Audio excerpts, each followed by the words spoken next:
अस्सलामुअलैकुम। ये वॉल्यूम 79 का पार्ट 1 है।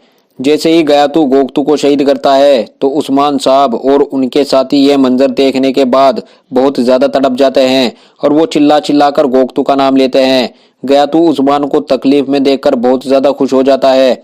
सुल्तान का सिपहसालार जब ये देखता है कि गयातू ने गोगतू को शहीद कर दिया है तो गयातू के सिपाहियों को पीछे हटने का हुक्म देता है और वो चिल्ला चिल्ला कर मंगोलों से कहता है कि इन 5 कैदियों पर कोई भी तलवार नहीं चलाएगा।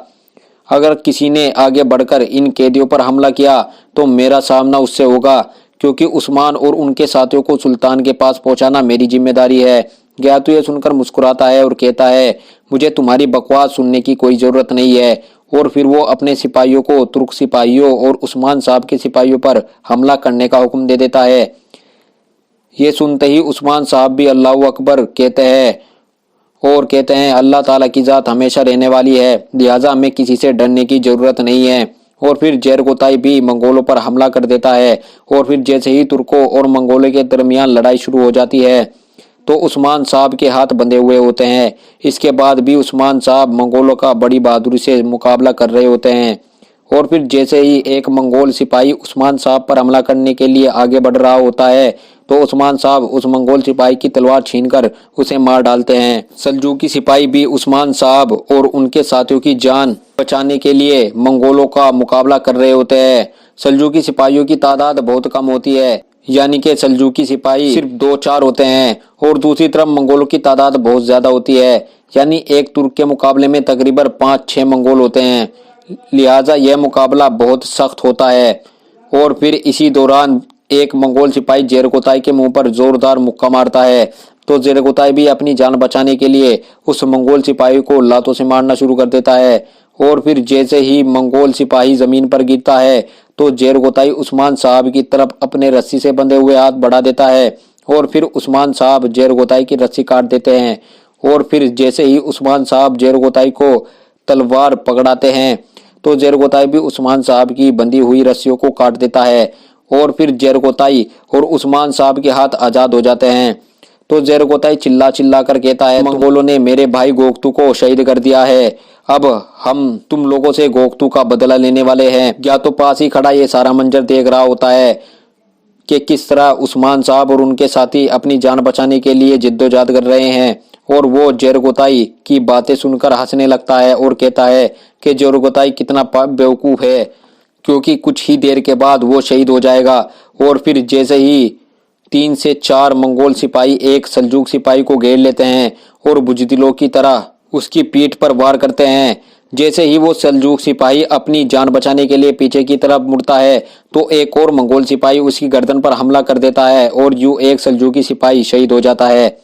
उस्मान साहब के साथी ये मंजर देखते हैं तो वो भी अपनी जान बचाने के लिए मंगोल सिपाहियों को मारना शुरू कर देते हैं। और फिर जैसे ही एक मंगोल सिपाही सुंगुर बे के पास आकर हमला करता है तो सुंगुर बे बड़ी चालाकी से अपने दोनों हाथों जो के बंधे हुए होते हैं मंगोल सिपाही की तलवार के सामने कर देते हैं और इस तरह वो बड़ी चालाकी से अपने रस्सियां कटवाने में कामयाब हो जाते हैं।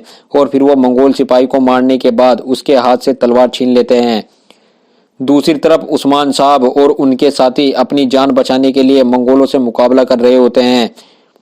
तो दूसरी तरफ तुर्गुत बे के हुक्म पर उनके सिपाही आयनिकुला के लश्कर पर तीरों की बारिश कर देते हैं। आयनिकुला जो कि गुस्से में पागल हो जाता है, लेकिन उसके साथ साथ उसे अपनी जान बचानी भी होती है। लिहाजा वो अपने सिपाहियों से चिल्ला चिल्ला कर कहता है, अपनी ढालें आगे करो वरना हम तमाम लोग मारे जाएंगे।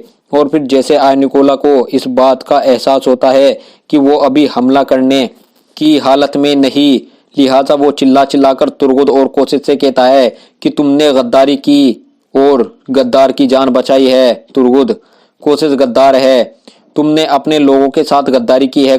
कोशिश ये सुनकर परेशान हो जाता है और वो जाकर तुर्गुद बे से कहता है, हम आयनिकुला के सिपाहियों को ज्यादा देर नहीं रोक पाएंगे, अगर आपके पास कोई दूसरा मंसूबा है तो बताएं। तुर्गुत बे ये सुनकर कहते हैं, फिलहाल तो मेरे पास कोई मंसूबा नहीं है, लेकिन मुझे सोचने के लिए कुछ वक्त चाहिए। हमारे पास इन्हें रोकने के लिए कुछ वक्त तो है। आयनिकुला जब इस बात को समझ लेता है कि तुर्गुत बे की ओर से अब हमले में कमी आ गई है तो वो अपने एक सिपाही से इशारा करता है तो वो सिपाही अपनी ढाल आगे करते हुए घोड़ा गाड़ी के पास जाता है, क्योंकि तुर्गुत बे वहां से फरार होने के लिए घोड़ा गाड़ी का इस्तेमाल करना चाहता है, लेकिन जैसे ही वो सलेबी सिपाही घोड़ा गाड़ी के पास पहुंचता है तो तुर्गुत बे उस सलेबी सिपाही को अपनी तलवार से मार डालते हैं और फिर तुर्गुत बे वापस कोशिश के पास आ जाते हैं। आनिकुला जो शदीद गुस्से में होता है, इसलिए सही फैसला नहीं कर पाता। वो अपने 2 और सिपाहियों को तुर्गुत को मारने के लिए भेजता है और जैसे ही वो सिपाही आगे बढ़ते हैं तभी तुर्गुत बे के सिपाही तीर बरसाकर उन्हें मार डालते हैं। और फिर तुर्गुत बे अपने सिपाहियों से कहते हैं कि सलेबी सिपाहियों के आगे से ढाले उठा लो, क्योंकि हमें इससे आगे बढ़ने में आसानी होगी।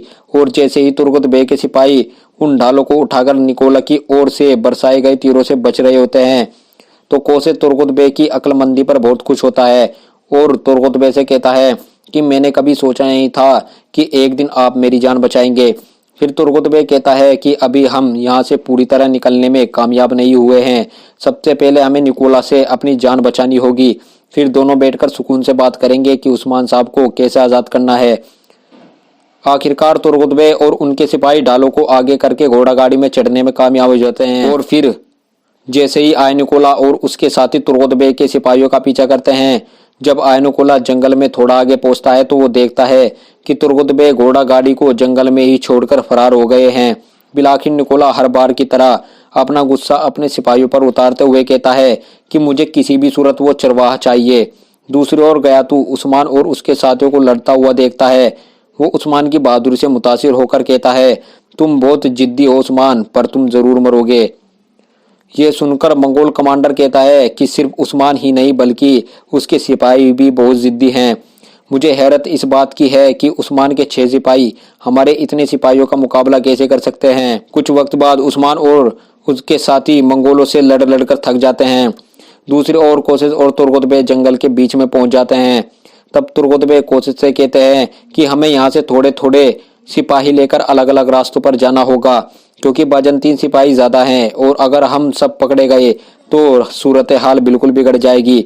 इसलिए हम उन लोगों को गुमराही में डालने के लिए अलग अलग रास्तों पर जाएंगे। कोशिश तुर्गुत बे से कहता है कि मैं तुम्हें छोड़कर नहीं जाऊंगा।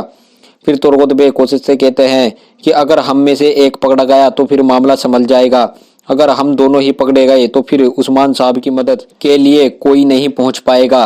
फिर थोड़ी देर बहस करने के बाद आखिरकार कोसे तुर्गुत बे की बात मान लेता है और कुछ सिपाही लेकर दूसरी ओर चला जाता है। दूसरी ओर जहां उस्मान गाजी मंगोलों से लड़ रहे होते हैं तभी उनकी तलवार उनके हाथ से छूट जाती है। इसका फायदा उठाकर मंगोल उस्मान साहब पर काबू पा लेते हैं और जब उस्मान साहब मंगोलों की पकड़ से बचते हैं तब मंगोल उस्मान गाजी के गले पर तलवार रख देते हैं और उस्मान से कहते हैं, अगर अब तुमने हिलने की कोशिश की तो तुम्हें मार दिया जाएगा। जब सल्जूकी सिपहसालार की नज़र उस्मान साहब पर पड़ती है कि उस्मान मंगोलों से लड़ते हुए पकड़े गए, तब सल्जूकी सिपहसालार उनकी मदद के लिए आगे बढ़ते हैं। लेकिन तभी एक मंगोल सिपाही पीछे से सल्जूकी सिपहसालार पर हमला कर देता है। उस्मान साहब ये देखकर बहुत परेशान हो जाते हैं और फिर सल्जूकी सिपहसालार एक खंजर उस्मान गाजी की ओर फेंकता है और फिर वो सिपहसालार शहीद हो जाता है। यह किस्त यहीं खत्म होती है। मिलते हैं नए एपिसोड में।